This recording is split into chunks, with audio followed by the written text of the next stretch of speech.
And we are jumping into game 3.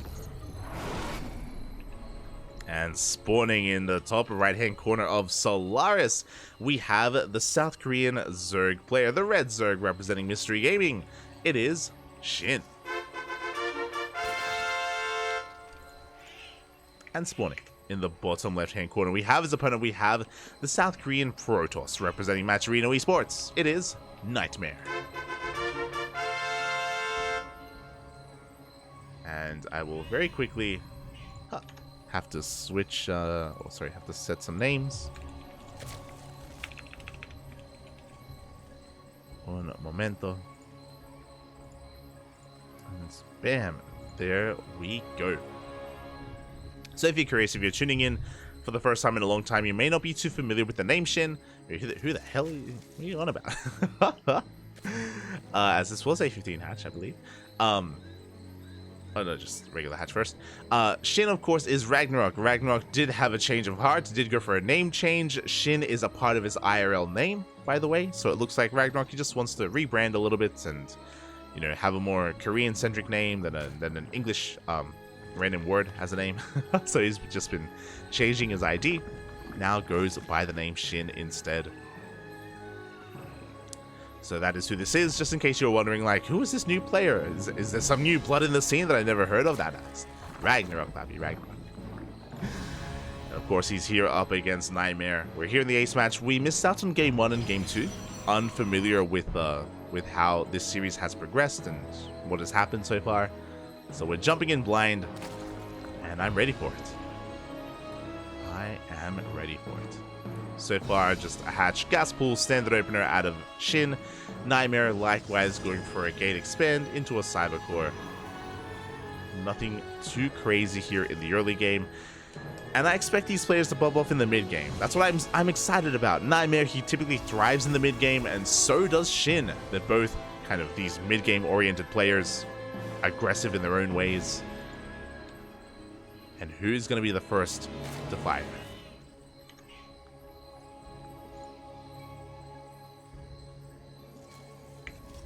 It's time all over again. Oliveira. I think what's interesting is that there are still some players that call Oliveira time. A lot of the Koreans, actually. I did notice the other day, like Kyor, Byun, a lot of the Koreans actually still refer to Oliveira as time, which I find funny.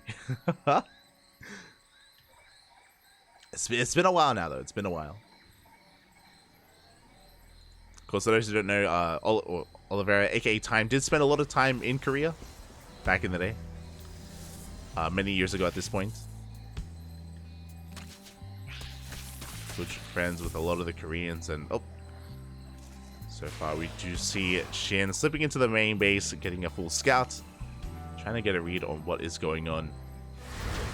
And does, of course, scout to take a choice. It is going to be a Stargate opener from NightMare, going for an Oracle first, which is confirmed by the link. Everything is seen. Now, Oracle first is quite standard. Behind this, we should be getting and working towards a third base. Working towards a greater economy here for NightMare, as the Oracle does give him map control and does force SHIN to focus on his defenses back at home. Speaking of, we have 2 queens here at the natural. We have a queen and a spore in the main. We are quite well set up. Great position.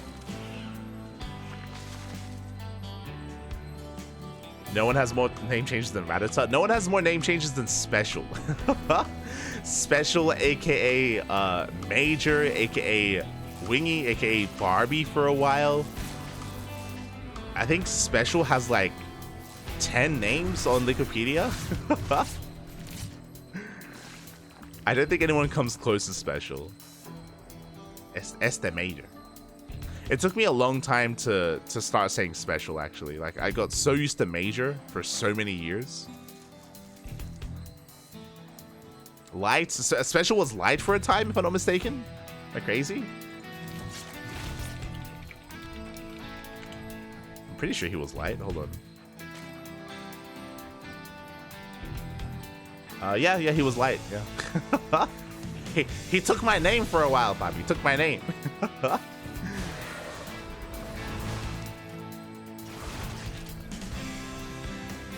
Shaking method. Shaking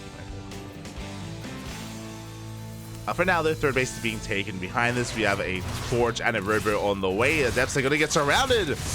A big overextension by NightMare. The Oracles haven't done much, and a couple of Adepts do make it out. 2 Oracles dive into the natural base, but there's a Spore in position. Queens as well. They get 3 drones. And not much else as they rotate into the main. The Queens also in position. NightMare. Shin going for a big counterattack. The wall is a wall. We have Stalkers as well. NightMare should hold. All in all, I would say that this was still a better trade for Shin. Oh no! As he overextends and he loses one of those Oracles. Ay.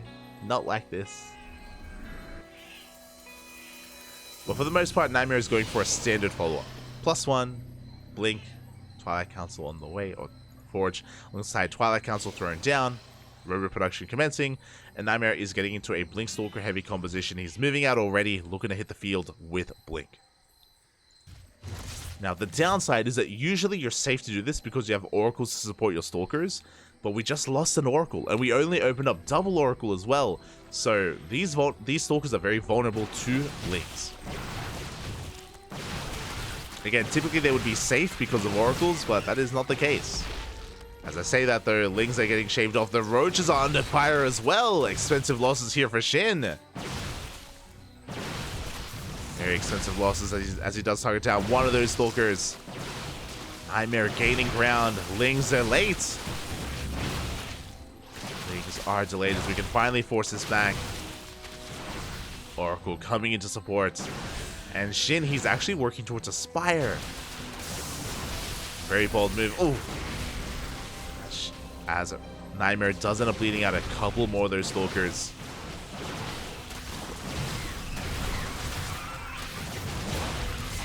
Here we go, we're going to chase this all the way back. But we are just doubling down here on the Stalker aggression. Oh my god.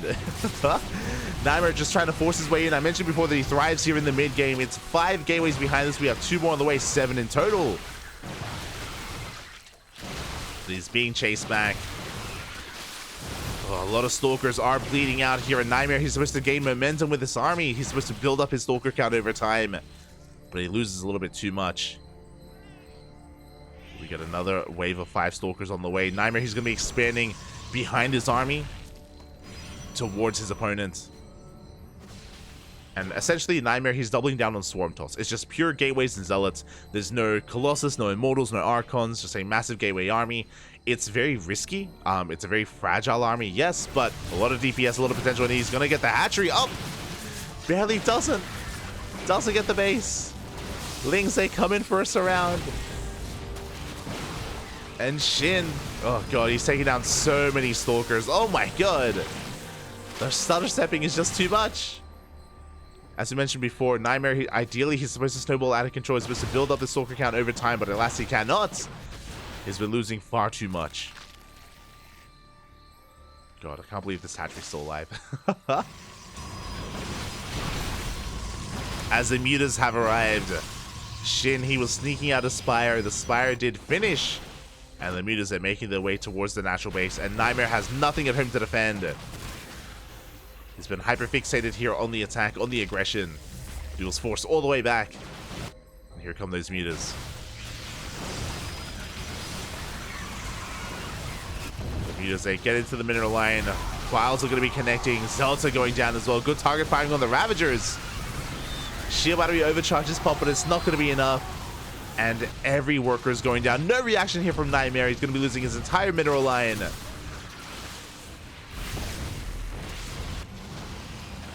$19 probes, and the mutas, they're not done. They go for the main base. They're getting even more damage done. NightMare, he's losing his economy. He's losing his main army. And Shin, he's getting out of control. 24 probes. 24, papi. Ay. And we take control of the 4th base. Nexus is under fire. And now we can focus on the main army as well. Mutas are rotating around. Looking for a mineral line. They could just go straight for this prism as well. Yeah, it's just become too much. NightMare, he had momentum early on. He was just hyper aggressive and he was getting damage done, but You could see that everything was on a knife's edge, and once things started turning in favor of SHIN, it just became too much. NightMare, he's forcing this back for now, but he doesn't have an economy. He doesn't have an economy behind this. Barely saturated on 3 bases. As he pushes out the mutas, they're coming back in. No. They're coming in once again. Not like this. I can't believe that hatchery survived. Oh my god, the prism goes down, no more reinforcements, and now we have to stand and fight. NightMare, there's no turning back, there's no turning around. And those mutas, they got everything at the natural again. For a second time, they get everything in the main. 18 probes. And NightMare, he's down to sub 40 supplies on 35. Barely has anything left. GG gets called, and SHIN will take the series 2-1, advancing on to the semifinals. GG. GG, well played. It went down to the ace match, went down to the wire, but alas, SHIN did come out on top, and this confirms our first semis. It is going to be SHIN versus Solar. GG. GG, well played. Again, a very aggressive style from NightMare. It was 5-gate into 7-gate Blink Stalkers. He was just in the face, constantly in the face of his opponent, and almost broke through. Almost broke that 4th base. Very impressive, but just barely wasn't able to. And I thought that SHIN was maybe overextending. There were a couple of times where I thought that maybe SHIN was pushing too far off of creep and maybe trading too poorly against the Stalkers, but he was barely able to break through, barely had the momentum he needed, and yeah, congratulations. Congratulations. And